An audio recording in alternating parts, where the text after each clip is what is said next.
TV. It's day 6 of the World Series of Poker main event, and I've got one of your top chip leaders, Eugene Katchalov.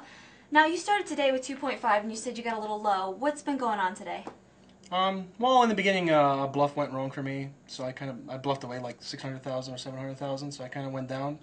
But then, you know, I had like 1.7, 1.8 left, and I kind of stuck with that for about an hour, hour and a half, and then I got into a hand with someone where I was very fortunate. I got pretty lucky, where it was like a cooler situation. It was good for me, where the guy had 2 kings and I had ace king, and the flop came ace ace blank, and the river came a king. The money went under the river, so I was very fortunate there. So I doubled up to about 3.4 million. Well, after you pulled that big bluff, did your table know that you were bluffing? Did you kind of? You said you sat around for like an hour. Were you trying to rebuild your image? I'm not sure. I mean, I imagine they did know it was a bluff. I didn't show my cards, but it was, I bet. I got raised on the flop and I re-raised, and then the guy moved all in for not a lot more, and I folded. So I mean, it's kind of clear that I probably didn't, that I didn't have anything. So right.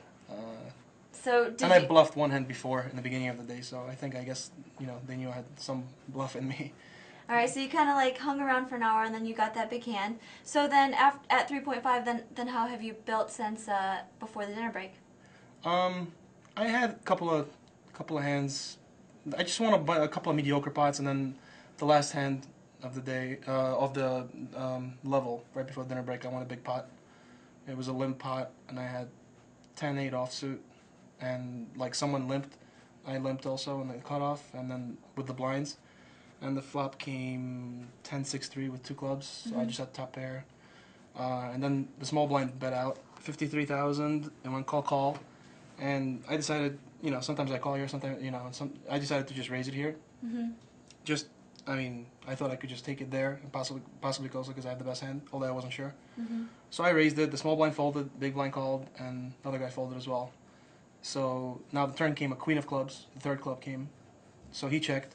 And I had 10 of clubs, so I decided to check behind here. I wasn't sure what he had, but then the river came another club, and now he checked again. So I felt like my flush was good, so I bet, and he called, and it was good. So that was a big pot that I went towards the end.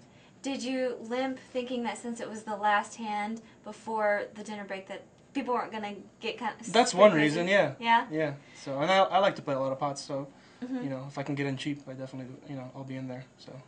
How's your table right now? I'm not sure. I don't really know anyone, but it's pretty tough. But I guess it could be tougher. I mean, Flavia could be sitting next to me. So. What's your stack right now? It's 4.9 million. Okay, so you got food in you. Where did you go eat? I just went to the diner to get like a fish and chicken noodle soup. Just trying to stay healthy. So. All right. Well, I'm glad you got a good dinner. You got some momentum with that last hand before dinner break, and good luck for the rest of the night. Thank you. Thank you so much. Appreciate it. Christy Arnett with Eugene Katchalov for Carvery TV.